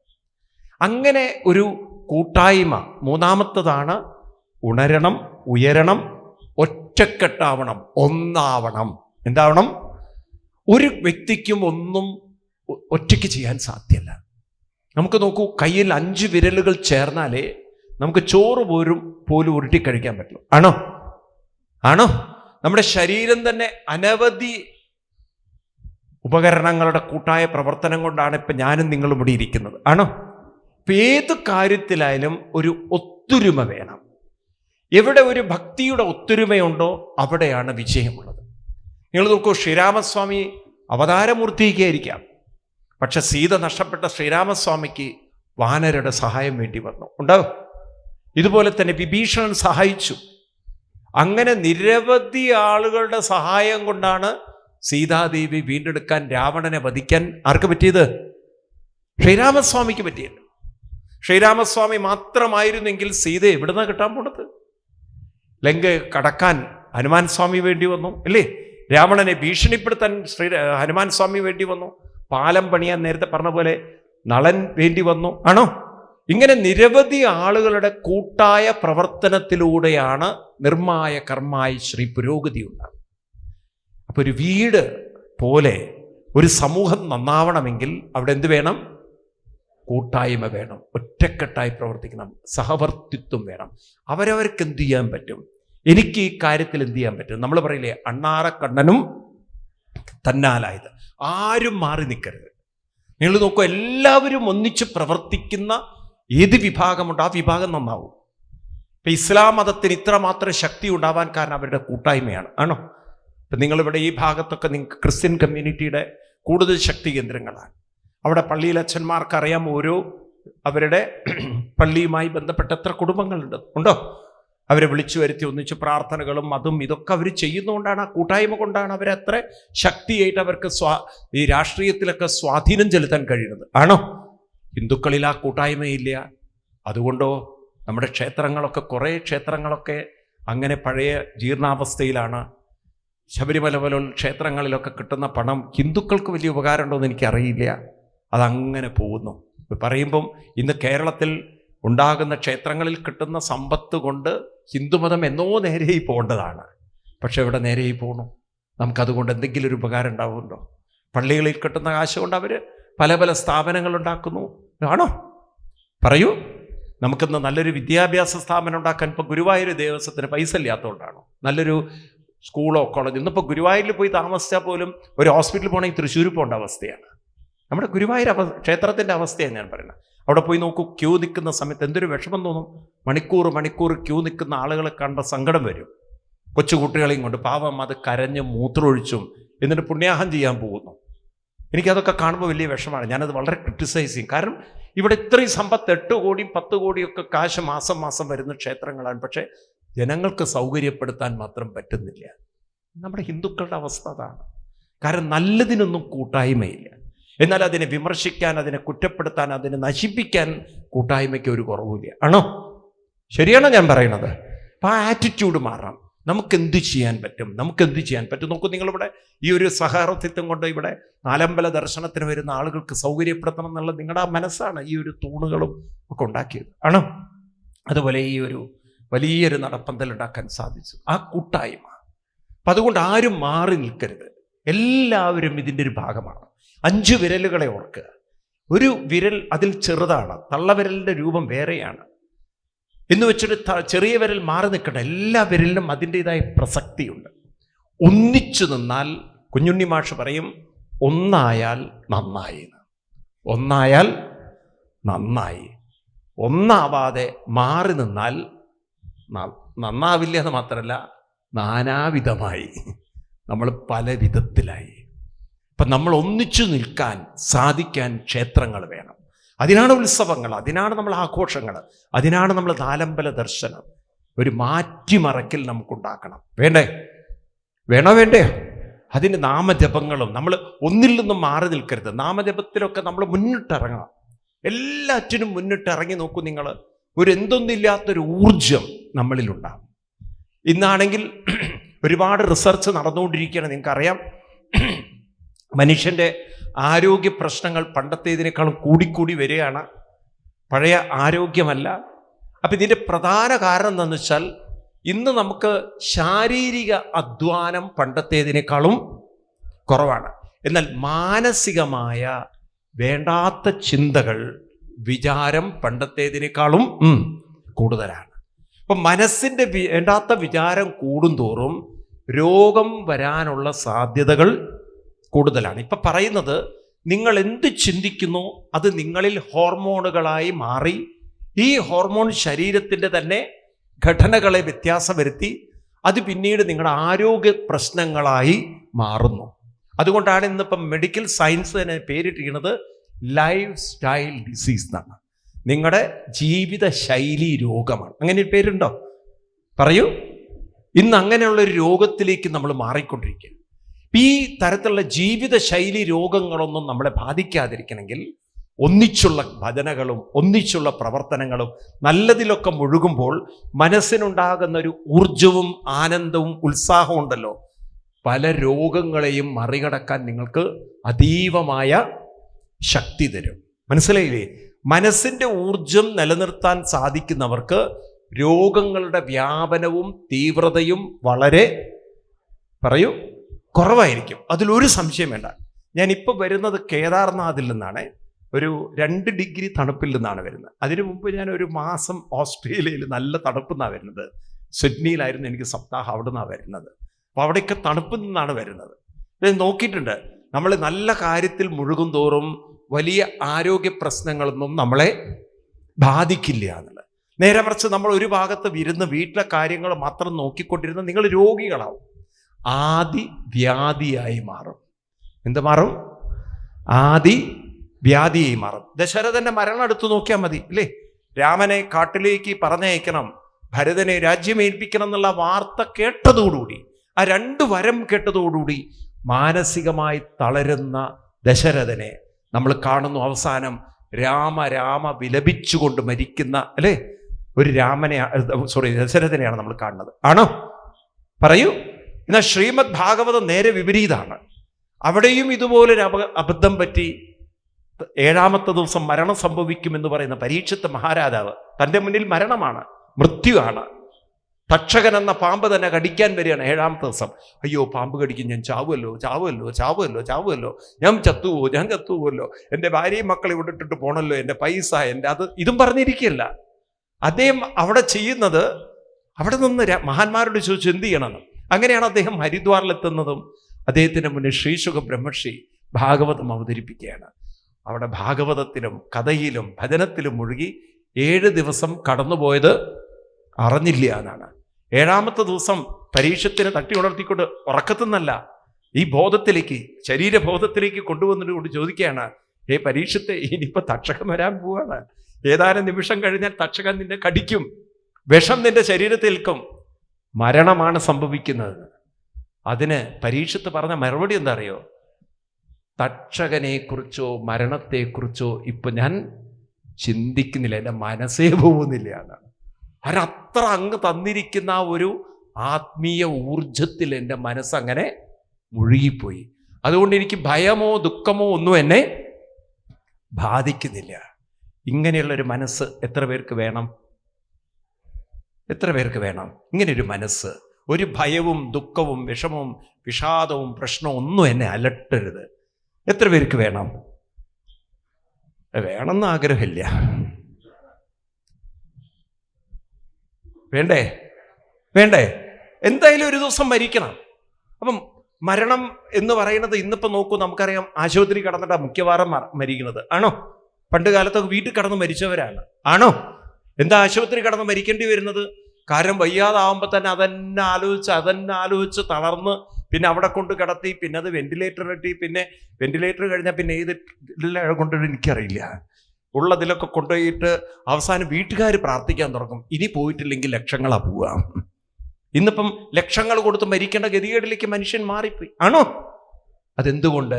നമുക്കൊരു മനസ്സിനെ ഊർജമുള്ളതാക്കാൻ, ഉത്സാഹമുള്ളതാക്കാനുള്ള കൂട്ടായ്മകൾ ഇന്ന് ഇല്ല. എല്ലാവരും അവരവരുടെ വീടുകളിൽ ഒതുങ്ങി. ഇപ്പം ക്ഷേത്രത്തിൽ വന്നാൽ വൈകുന്നേരങ്ങളിലെങ്കിലും കുറച്ച് സമയം എല്ലാവരും നാമജപം. ഇപ്പം സൗകര്യങ്ങൾ കൂടി വരികയാണ്. ഇപ്പം നിങ്ങൾക്ക് മഴയോ വെയിലോ തണുപ്പോ ഒന്നും കൊള്ളണ്ട, സുഖമായിട്ട് ഇവിടെ ഇരുന്ന് നല്ല കീർത്തനങ്ങളും ഭജനകളും ഒക്കെ പാടി എന്തൊരു രസമായിരിക്കും. സമയം പോകുന്നത് പോലും അറിയാത്ത വിധത്തിൽ അല്ലേ? ആണോ അല്ലയോ? അങ്ങനെ ഒരു സംസ്കാരം നമുക്ക് കൊണ്ടുവരാൻ സാധിച്ചാൽ മനസ്സിൻ്റെ ഊർജമാണ്, മനസ്സിൻ്റെ ശക്തിയാണ് ജീവിതത്തിൻ്റെ ആരോഗ്യം. മറക്കരുത്. ദുർബലമായ മനസ്സിന് ആരോഗ്യമുള്ള ശരീരം ഉണ്ടായിട്ടും പറയൂ ഒരു കാര്യമില്ല. ദുർബലമായ മനസ്സിന് ആരോഗ്യമുള്ള ശരീരമുണ്ടായിട്ടും ഒരു കാര്യമില്ല. ആരോഗ്യമുള്ള മനസ്സിന് ദുർബല ശരീരം ഉണ്ടായാലും അതൊന്നും ആ മനസ്സിനെ തളർത്തുകയില്ല. അതാണ് അതിൻ്റെ രഹസ്യം. മനസ്സിലായില്ലേ? ഇതാണ് ജീവിത രഹസ്യം. പക്ഷെ ഇന്നിപ്പോൾ നേരെ വിപരീതം നമ്മൾ പഠിക്കുകയാണ്. ആരോഗ്യമുള്ള മനസ്സുണ്ടാക്കുക, മനസ്സിലായില്ലേ? ആരോഗ്യമുള്ള ശരീരം ഉണ്ടാക്കുക. എല്ലാം ജിമ്മിലാണ് കുട്ടികളൊക്കെ പോകുന്നത്. എന്നിട്ട് അവിടെ ഹാർട്ട് അറ്റാക്ക് ആയിട്ട് അടിച്ച് വീണു. അതൊക്കെ നമ്മൾ കേട്ടുകൊണ്ടിരിക്കുന്ന വാർത്തകൾ ആണോ? ഇത് മാറ്റിയെടുക്കണം. ആരോഗ്യമുള്ളൊരു മനസ്സ് അത് ക്ഷേത്രത്തിലൂടെ നേടിയെടുക്കണം. അപ്പം ഇങ്ങനെ ഉണരണം, ഉയരണം, ഒന്നാവണം. അതുപോലെ നമ്മൾ ഒരുമിച്ച് മാനസികമായി ഊർജമുള്ളവരാവണം. എന്താവണം? ഊർജമുള്ളവരായി മാറണം. നിങ്ങൾ ഈ മന്ത്രങ്ങളൊക്കെ കേട്ട് കാണും. സഹനാവവതു സഹനോ ഭുനക്തു സഹവീര്യം കരവാവഹേ തേജസ്വിനാവധീതമസ്തു മാ വിദ്വിഷാവഹേ. ആരെയും വെറുക്കാതെ എല്ലാവരും ഉണർന്നും ഉയർന്നും കൂട്ടായി ഊർജത്തോടെ ഉത്സാഹത്തോടെ അവസാനം നമ്മുടെ ജീവിതത്തിൽ ലോകത്തെ നയിക്കാൻ കഴിയുന്നവരാവുക. ആരാവണം? ലോകത്തെ നയിക്കാൻ കഴിയുന്ന ആ ശക്തി നമ്മൾ നേടിയെടുക്കണം. അപ്പോഴാണ് ലോകം മനസ്സിലാക്കുക, ഭാരത സംസ്കാരം എന്ന് പറയുന്നത് ഓരോ വ്യക്തിയെയും കഴിവുള്ളവരാക്കി, കരുത്തുള്ളവരാക്കി, കരുതലുള്ളവരാക്കി ലോകത്തെ നയിക്കാൻ പ്രാപ്തരാക്കുന്ന സംസ്കാരമാണ്. മനസ്സിലായില്ലേ? അങ്ങനെ ഒരു സംസ്കാരം ലോകത്തിലുണ്ടായാൽ പിന്നെ ആരും പ്രാർത്ഥിക്കാൻ പോകണ്ട. അമ്പലം പ്രാർത്ഥിക്കാനുള്ളതല്ല. അവർക്ക് മനസ്സിലാവും പ്രാർത്ഥന എന്നതില്ല. ഈ 2-3 വാക്കുകളുണ്ട്. സത്യത്തിൽ ക്രിസ്തു മതം നമ്മളെ പഠിപ്പിച്ചുറപ്പിച്ച 1 ദൈവവിശ്വാസവും 2 പ്രാർത്ഥനയും. ഇത് രണ്ടും വേണ്ട നമുക്ക്. നിങ്ങൾ ദൈവത്തെ വിശ്വസിക്കേണ്ട. കാരണം ദൈവം എന്നത് വിശ്വസിക്കേണ്ട ഒന്നല്ല. നിങ്ങൾ വ്യത്യസ്തരായി ഈ ഭൂമിയിലുണ്ടെങ്കിൽ, നിങ്ങളിലൊരു ജീവനുണ്ടെങ്കിൽ, നിങ്ങളെ വ്യത്യസ്തമാക്കിയൊരു ശക്തി നിങ്ങളിൽ അവർക്ക് പറയൂ ഉണ്ട്. അത് ഞാൻ വിശ്വസിക്കേണ്ട, അതുണ്ട് എന്നത് ഉറപ്പുള്ളൊരു കാര്യമാണ്. മനസ്സിലാക്കാൻ ഇത്തിരി വിഷമം ഉണ്ടായിരിക്കാം. നമ്മുടെ ഓരോരുത്തരെയും ജീവിതം വ്യത്യസ്തമാക്കാൻ സാധിക്കണമെങ്കിൽ അത്രയും ബുദ്ധിയുള്ളൊരു ശക്തി ലോകത്തിൽ ഉണ്ടാവണ്ടേ? നിങ്ങൾക്ക് മനസ്സിലായില്ല? മരിച്ചുപോയവരുടെ പോലും തമ്പ് ഇംപ്രഷൻ. ഇപ്പം നമുക്ക് ഡാറ്റ എന്ന് പറയുന്ന സാധനമുണ്ട്. ഇന്നിപ്പോൾ ഡാറ്റകളുടെ കാലമാണ്. ഇപ്പോൾ ഒരു മരിച്ചുപോയവരുടെ ഇപ്പം നമ്മുടെയൊക്കെ തമ്പ് ഇംപ്രഷൻ ഗവൺമെൻറ്റിൻ്റെ കയ്യിലുണ്ട്. ഉണ്ടോ? ഇനിയിപ്പോൾ നമ്മൾ മരിച്ച ഒരു 5 ജനറേഷൻ കഴിഞ്ഞ് ആ ജനറേഷൻ വന്നാലും നമ്മുടെ തമ്പ് ഇംപ്രഷൻ ഉള്ള ഒരു ജനറേഷൻ അല്ല ഇനി വരാൻ പോകുന്നത്. അപ്പം നമുക്ക് അത്രയും ഓരോരുത്തരെയും വ്യത്യസ്തമാക്കാൻ സാധിക്കുന്ന അതീവ ബുദ്ധിയുള്ളൊരു ശക്തി ഇവിടെ ഉണ്ടോ? അത് സമ്മതിക്കാൻ പറ്റില്ലേ? ഉണ്ടാവൂല്ലയോ? ആ ശക്തി നമ്മളിലുണ്ട്. അതുകൊണ്ടാണ് നമ്മൾ മറ്റുള്ളവരിൽ നിന്നും വ്യത്യസ്തരായിരിക്കുന്നത്. അതാണ് ഈശ്വരൻ എന്നുറപ്പിച്ചാൽ ഈശ്വരനെ വിശ്വസിക്കണോ? ഈശ്വരന് യാഥാർത്ഥ്യമാണോ? അവർക്ക് പറയും യാഥാർത്ഥ്യമാണ്. ഇതാണ് നമ്മുടെ ഋഷിവര്യന്മാർ പഠിപ്പിച്ചത്. തത്വമസി. പുറത്തു നോക്കുമ്പോഴാണ് വിശ്വാസം, അകത്ത് നോക്കുമ്പോൾ അത് ഉറപ്പാണ്. അതെവിടെയാണ് ഉറപ്പിക്കേണ്ടത്? ത്വം തത് അസി. എവിടെ ഉറപ്പിക്കാനാ പറഞ്ഞത്? പുറത്തുറപ്പിക്കാനാണോ പറഞ്ഞത്? എവിടെയാണ്? ത്വം തത് അസി. മനസ്സിലായില്ലേ? ഞാൻ ശ്രീമദ് ഭാഗവതാണ് കൊണ്ട് നടക്കാറ് കൂടുതൽ. ആ ഭാഗവതത്തിൽ എന്നെ അതിലേക്ക് കൂടുതൽ ആകർഷിപ്പിച്ചത് ഇത്തരത്തിലുള്ള ശാസ്ത്രീയമായ ചിന്തകളാണ്. ഭാഗവതത്തിൽ കാപിലയോപാഖ്യാനം എന്നൊരു ഭാഗമുണ്ട്. അപ്പം കാപിലയോപാഖ്യാനം എന്നൊരു ഭാഗമുണ്ട്. ഏതാണ്? കപിലോപാഖ്യാനം. അപ്പം കപിലൻ എന്ന് പറയുന്നൊരു ഋഷി തൻ്റെ അമ്മയോട് പറയുകയാണ്, എന്തിനാണ് അമ്മേ ഒരു വിഗ്രഹം വേണ്ടതായിട്ടുള്ളത്? അപ്പം കപിലൻ അമ്മയ്ക്ക് പറഞ്ഞു കൊടുക്കുന്നു, അർച്ചാതോ അർച്ചയേത്. ഇവിടെ ഭാഗവതം പഠിക്കുന്ന വല്ലവരും ഉണ്ടെങ്കിൽ തൃതീയ സ്കന്ധം 29-ാമത്തെ 25-ാം ശ്ലോകം. അർച്ചാതോ അർച്ചയേത്. അർച്ചിക്കാൻ യോഗ്യമായ ഒരു വിഗ്രഹത്തെ അർച്ചിച്ചുകൊള്ളും. ഈശ്വരം മാം.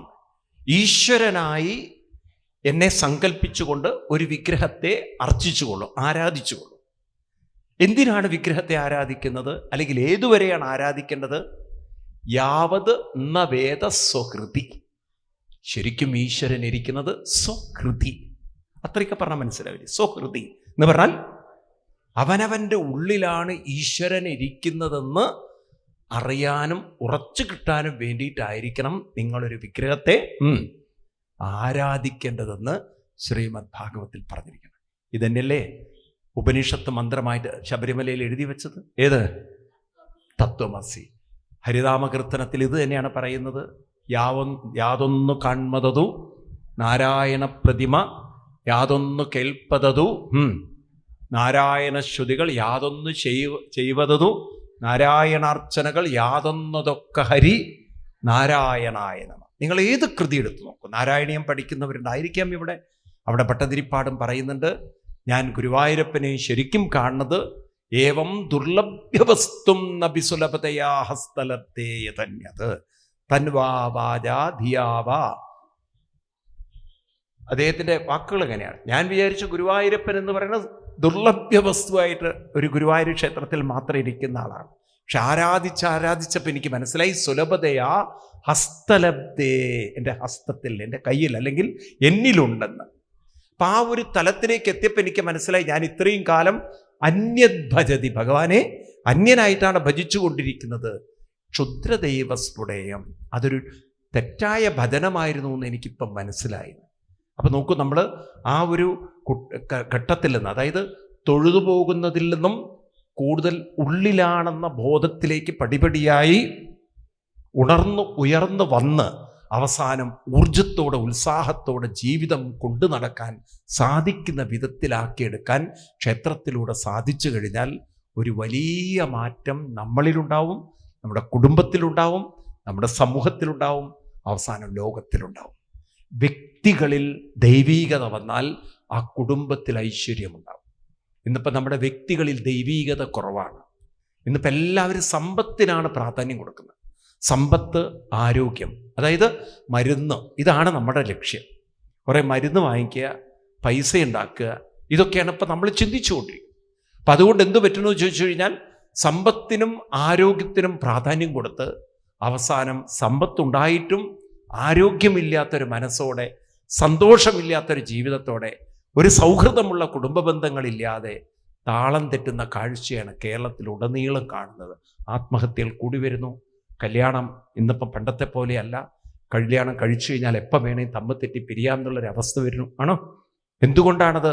മാനസികമായ ഒരു ഐക്യവും ബന്ധവും ഉറപ്പും ദൃഢതയും നമ്മുടെ കുടുംബങ്ങളിൽ ഇല്ലാതെയായി തീർന്നു. ആണോ? പറയൂ നിങ്ങൾ. അപ്പം ഇതൊക്കെ മാറ്റിയെടുക്കാൻ ക്ഷേത്രത്തിലൂടെ സാധിച്ചു കഴിഞ്ഞാൽ നിങ്ങളത് ആലോചിച്ച് നോക്കൂ. ബാഹ്യമായ പണം ഒന്നുമല്ല കാര്യം. ഒരു മാനസികമായിട്ടുള്ള ഭയങ്കരമായിട്ടുള്ളൊരു ആത്മീയ ഊർജം ഭാര്യ ഭർത്താവിലേക്കും ഭർത്താവ് ഭാര്യയിലേക്കും കുടുംബത്തിലേക്കും ഒക്കെ പകർന്നു കൊടുക്കുന്ന ഒരവസ്ഥ വന്നു കഴിഞ്ഞാൽ ആ കുടുംബത്തിലുണ്ടാകുന്ന ഒരു സന്തോഷവും സമാധാനവും ശാന്തിയും അതിരറ്റതായിരിക്കും. വേണോ? അതിനാണ് ക്ഷേത്രങ്ങൾ. അല്ലാതെ ക്ഷേത്രം വെറുതെ ഒരു കെട്ടിടവും കെട്ടി അവിടെ ഒരു വിഗ്രഹവും വെച്ച് പൂജിച്ചു പോകാനുള്ളതല്ല. അത് ഓരോ വ്യക്തിയെയും പരിവർത്തനം വരുത്തി ദുർബലതയിൽ നിന്നും ധീരതയിലേക്കും കഴിവില്ലായ്മ എന്ന ബോധത്തിൽ നിന്നും ജന്മസിദ്ധമായ കഴിവിലേക്കും അതുപോലെ ഐക്യത്തിലേക്കും ഒന്നിച്ചുള്ള പുരോഗതിയിലേക്കും അവസാനം ലോകത്തെ തന്നെ നയിക്കുന്ന നേതൃത്വത്തിലേക്കും നമ്മളെ നയിക്കാനാണ് ക്ഷേത്രം. ക്ഷേത്രത്തിന് അത്രയും ശക്തിയുണ്ട്. ഇത് ഉൾക്കൊണ്ടുകൊണ്ട് നമുക്കൊരു പുതിയ സംസ്കാരം, പഴയതാണ്, ചിരപുരാതനമാണ്, പക്ഷെ ഇടയ്ക്ക് നമുക്ക് നഷ്ടപ്പെട്ടതുകൊണ്ട് വീണ്ടും അതിനെ പൊടി തട്ടിയെടുത്ത് ഒരു നവോത്ഥാനത്തിൻ്റെ സംസ്കാരമായി മാറട്ടെ. ഇവിടെ പില്ലറുകൾ വെച്ചിരിക്കുന്നു. നമ്മൾ ഓരോരുത്തരും ഈ പില്ലറുകളെ നോക്കിക്കൊണ്ട് പറയണം, ഇവിടെ ഒന്നുമില്ലാതെ വെയിലും മഴയൊക്കെ കൊണ്ടിരുന്ന സ്ഥലത്ത് ഇത്രയും വലിയ ഒരു നാലമ്പല ദർശനത്തിന് മുമ്പ് ചുറ്റമ്പലം ഉണ്ടാക്കി ഇതുപോലൊരു സൗകര്യം ഉണ്ടാക്കാൻ സാധിച്ചതുപോലെ, ഒരു കെട്ടിടമുണ്ടാക്കി വികസിപ്പിക്കാൻ സാധിക്കുന്നത് പോലെ വ്യക്തികളെയും വികസിപ്പിക്കാൻ നമുക്ക് സാധിക്കും. ഈ ക്ഷേത്രത്തെ നമ്മൾ അതിനുവേണ്ടി പ്രയോജനപ്പെടുത്തും എന്നൊരു പ്രതിജ്ഞ ചെയ്തുകൊണ്ട് വേണം നമ്മളവിടെ നിന്ന് പോകാൻ. ഈ കത്തുന്ന ഓരോ ദീപവും നമ്മളാണെന്ന് മനസ്സിലാക്കി കൂട്ടായ്മയോടുകൂടി ഒന്നിച്ച് ജ്വലിച്ചുകൊണ്ട് ഉജ്ജ്വലരായി പ്രോജ്വലിച്ച് മറ്റുള്ളവർക്ക് പ്രകാശം പകർന്നു കൊടുത്തുകൊണ്ട് നമുക്ക് ഈ ലോകത്തിൽ നിന്ന് പോകണം. വേണം? മനസ്സിലായില്ല? അതാണ് ഭാരത സംസ്കാരം. തേജസ്വിനാവതീതമസ്തു മാ വിദ്വിഷാവഹേ. ഞാൻ തേജസ്വിയായിട്ട് മാറട്ടെ. അതല്ലേ സൂര്യനെ നോക്കിക്കൊണ്ട് അവർ പാടിയത്.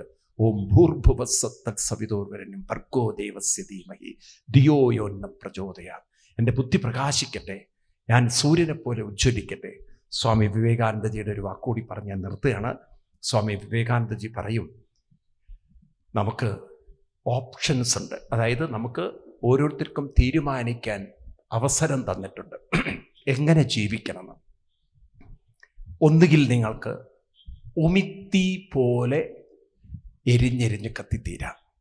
പരിഭവങ്ങളും പരാതികളും ഇല്ലായ്മകളും ദുഃഖങ്ങളും കുറ്റങ്ങളും രോഗങ്ങളും പറഞ്ഞ് ചിന്തിച്ച് എരിഞ്ഞു തീരാം. പഴയകാലത്തൊക്കെ വീടുകളിൽ ഉമിക്കരിക്ക് വേണ്ടി ഉമി കത്തിക്കുന്നൊരു കാലം ഉണ്ടായിരുന്നോ? അതെങ്ങനെ കത്തുക? ആളി കത്തുമോ? എങ്ങനെ കത്തുക? എരിഞ്ഞെരിഞ്ഞെരിഞ്ഞ് കത്തും. അല്ലെങ്കിൽ നിങ്ങൾക്ക് ഒരു ചെറിയ ദീപമായി കത്താം, കുറച്ചെങ്കിലും ഒരു വെളിച്ചം, അങ്ങനെ കത്താം. അതല്ലെങ്കിൽ നിങ്ങൾക്ക് മറ്റു തിരികളിലേക്ക് പ്രകാശം പകർന്ന് പകർന്ന് പകർന്ന് പകർന്ന് നിങ്ങൾക്ക് കൂടുതൽ പ്രകാശമാവാം. എല്ലാവരും ഒന്നിച്ചു കത്തുമ്പോൾ, പ്രോജ്വലമാകുമ്പോൾ അവിടെ കൂടുതൽ പ്രകാശം പകരും. ഒരു ദീപത്തേക്കാൾ ശക്തി കൂടുതൽ ദീപങ്ങൾക്കുണ്ട്. അതുകൊണ്ടാണല്ലോ നമ്മുടെ ക്ഷേത്രങ്ങളിലൊക്കെ ഈ ചുറ്റമ്പലത്തിന് ചുറ്റും ദീപത്തിൻ്റെ ഒരു വലിയ ഒരു മനോഹരമായിട്ട് പണ്ടുള്ളവർ ആവിഷ്കരിച്ചു വെച്ചിരിക്കുന്നത്. ആണോ എന്നതുപോലെ നമുക്കെല്ലാവർക്കും അങ്ങനെ പ്രകാശിച്ചും മറ്റുള്ളവരെ പ്രകാശിപ്പിച്ചുകൊണ്ടും ജീവിക്കാനുള്ള കരുത്തും ശക്തിയും ഉണ്ടാവട്ടെ. അതിനുവേണ്ടിയാവട്ടെ നമ്മൾ ക്ഷേത്രത്തിൽ വരുന്നത്, അതിനുവേണ്ടിയാവട്ടെ ക്ഷേത്ര സംസ്കാരത്തോട് നമ്മൾ ചേരുന്നത്. അതുകൊണ്ട് മനസ്സിൽ രണ്ട് വാക്കുകൾ നിങ്ങൾ തീരുമാനിക്കുക. ഒന്ന്, ഞാൻ ക്ഷേത്രങ്ങളിൽ പോവും, ക്ഷേത്രത്തിലെ എല്ലാ കാര്യത്തിലും ഞാനൊരു സാന്നിധ്യവും സഹായവും ആവും. വേണോ? എല്ലാവരും തയ്യാറാണോ അതിന്? ക്ഷേത്രങ്ങളിൽ പോവും, എല്ലാ കാര്യത്തിലും ഞാൻ അതിൻ്റെ ഒരു ഭാഗവുമാവും. അവിടെ വെറുതെ കാണുന്ന ഒരാളാവില്ല, അതിൻ്റെ ഒരു പ്രവർത്തകനായി മാറി. അങ്ങനെ നമ്മൾ പ്രവർത്തിക്കാൻ തുടങ്ങിയാൽ നിങ്ങൾ നോക്കൂ, ഈ മാമലശ്ശേരി ക്ഷേത്രം ഒരിക്കൽ കേരളത്തിലെ ഏറ്റവും സുപ്രസിദ്ധമായ ക്ഷേത്രമായി മാറും. ക്ഷേത്രമാവുന്നത് കൂട്ടായ പ്രവർത്തനത്തിലൂടെയാണ്. മനസ്സിലായില്ലേ? അല്ലാതെ ഒരു ക്ഷേത്രമാവില്ല. അതങ്ങനെ അവിടെ കിടക്കും. നിങ്ങൾ നോക്കൂ, ശബരിമല ഒരു കാലത്ത് ആരും അറിയാത്തൊരു ക്ഷേത്രമായിരുന്നു, കാടിനുള്ളിൽ. മനസ്സിലായില്ലേ? പിന്നീട് തിരുവിതാംകൂർ മഹാരാജാവാണ് ആ ക്ഷേത്രത്തിന് കൂടുതൽ പ്രസിദ്ധി വരുത്തിയത്. അങ്ങനെയാണ് അയ്യപ്പസ്വാമിക്ക് തിരുവാഭരണം കൊടുക്കുന്നതും ഇവിടെ തിരുവാഭരണ ഘോഷയാത്രയും തുടങ്ങിയിട്ടുള്ള പല കാര്യങ്ങളും നടന്നപ്പോഴാണ് ജനങ്ങൾ അയ്യപ്പസ്വാമിയുടെ പ്രഭാവം അറിയാൻ തുടങ്ങിയത്. അല്ലെങ്കിൽ ആരറിയും അതിനെക്കുറിച്ച്? പണ്ട് തൃപ്പൂണിത്തുറ നടന്ന ഒരു ചെറിയ ഉത്സവമാണ് ഓണാഘോഷം. അതും തൃക്കാക്കര വാമനക്ഷേത്രത്തിൽ. അത് പിന്നീട് വലിയൊരു ഉത്സവമായി കേരളം മാത്രമല്ല, ഇന്ന് കേരളത്തിന് പുറത്തും എവിടെ മലയാളിയുണ്ടോ മലയാളിയുടെ ദേശീയ ഉത്സവമായി ഏത് മാറി? ഓണം മാറി. അതൊരു ചെറിയ തുടക്കമാണ്. ഇതുപോലെ വിശ്വ ഹിന്ദു പരിഷത്തിൻ്റെ കുറച്ച് ആചാര്യന്മാരും സ്വാമി ചിന്മയാനന്ദജി കുറച്ച് ആളുകൾ, അങ്ങനെയുള്ള ആളുകൾ എറണാകുളത്ത് ഒരു സ്ഥലത്ത്, ചെറിയ സ്ഥലത്ത് വെച്ചെടുത്തൊരു തീരുമാനമാണ് കർക്കിടക മാസത്തിൽ രാമായണ പാരായണം തുടങ്ങാമെന്ന്. അന്ന് വലിയ വിജയമൊന്നായിരുന്നില്ല അത്.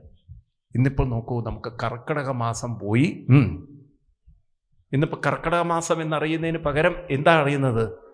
കേരളത്തിന് മാത്രമുള്ളൊരു പ്രത്യേകതയാണ് രാമായണ മാസം എന്നുള്ളത്. അന്ന് കുറച്ച് പേരെടുത്തൊരു തീരുമാനമാണ്. ഇന്നത് എവിടെ എത്തി നോക്കൂ നിങ്ങൾ. ഇതുപോലെയാണ് കുറച്ച് പേര് മുന്നിട്ട് ഇറങ്ങിക്കഴിഞ്ഞാൽ ആ ശക്തിയും പ്രഭാവവും അതിൻ്റെ പ്രതാപവും അത് കൂടുതൽ കൂടുതൽ പ്രകാശിക്കും. അത് കൂടുതൽ കൂടുതൽ ഉത്തുംഗ ശൃംഖത്തിലെത്തും. അതിന് ഞാനും നിങ്ങളും ഒരു നിമിത്തമാവണം. എപ്പോഴും നമ്മളോട് പറയുന്നത് നല്ലതിൻ്റെയൊക്കെ ഒരു ഭാഗമാവണം, നല്ലതിന് വേണ്ടി പ്രവർത്തിക്കണം. ഇന്ന് ഞാൻ ഈ കാണുന്നതാവില്ല നാളെ. നമ്മുടെ ഓരോരുത്തരുടെയും പ്രവർത്തനം കൊണ്ട് ഇവിടെ വലിയൊരു മാറ്റമുണ്ടാവും. അപ്പം ഭൗതിക മാറ്റത്തോടൊപ്പം കഴിവില്ലാത്തൊരു കുട്ടിയും ഇവിടെ ഇല്ല എന്ന് ആ കുട്ടികൾക്ക് തോന്നണം. ഞങ്ങൾക്കെല്ലാവർക്കും ദൈവികമായ ജന്മസിദ്ധമായ കഴിവുണ്ട്, കരുത്തുണ്ട്, ശക്തിയുണ്ട്, ഞങ്ങൾക്ക് നല്ലൊരു ജീവിതമുണ്ട്. അങ്ങനെ ഒരു മാറ്റം മറിയലിന് ഈ ക്ഷേത്രം ഒരു വലിയൊരു മാർഗമായി തീരട്ടെ എന്ന് മാത്രം പ്രാർത്ഥിച്ചുകൊണ്ട് ശ്രീരാമസ്വാമിയിലൂടെ പരിവർത്തനമെന്ന അനേക കോടി ഭക്തന്മാർ നമുക്കറിയാം എത്രയോ കോടി ജനങ്ങൾ അവരുടെ ജീവിതത്തിൽ ശ്രീരാമസ്വാമി ഉണ്ടാക്കിയ ഒരു സ്വാധീനം. അതുകൊണ്ടാണല്ലോ രാമക്ഷേത്രം വന്നതും അതുപോലെ രാമൻ്റെ ഒരു സംസ്കാര ഭൂമിയായി ഭാരതം മാറിയതും. അതുപോലെ നമുക്ക് മാറ്റിയെടുത്തുകൊണ്ട് ഭാരതത്തെ ലോകത്തിൻ്റെ നെറുകയിലേക്ക് എത്തിക്കാൻ നമുക്ക് സാധിക്കട്ടെ. ഉണരണം, ഉയരണം, ഒന്നാവണം, ഊർജമുള്ളവരാവണം, ലോകത്തെ നയിക്കുന്നവരാവണം. അതിന് സാധിക്കാൻ ഈ ക്ഷേത്രത്തിലൂടെ നമുക്ക് സാധിക്കട്ടെ എന്ന് മാത്രം പറഞ്ഞുകൊണ്ട് ഇവിടെ വരാനും നിങ്ങളുടെ എല്ലാവരുടെയും ഈ സന്തോഷത്തിൽ എനിക്കും ഒരു ഭാഗമാവാനും സാധിച്ചതിൽ ശ്രീരാമ പാദങ്ങളിൽ നമിച്ചുകൊണ്ട്, നിങ്ങളുടെ എല്ലാവരെയും ശ്രദ്ധയ്ക്ക് മുമ്പിൽ നമിച്ചുകൊണ്ട്, എല്ലാവർക്കും ഗുരുപരമ്പരകളുടെ അനുഗ്രഹം ഉണ്ടാവട്ടെ, ആയുരാരോഗ്യ സൗഖ്യമുണ്ടാവട്ടെ എന്ന് പ്രാർത്ഥിച്ചുകൊണ്ട് നിർത്തുന്നു.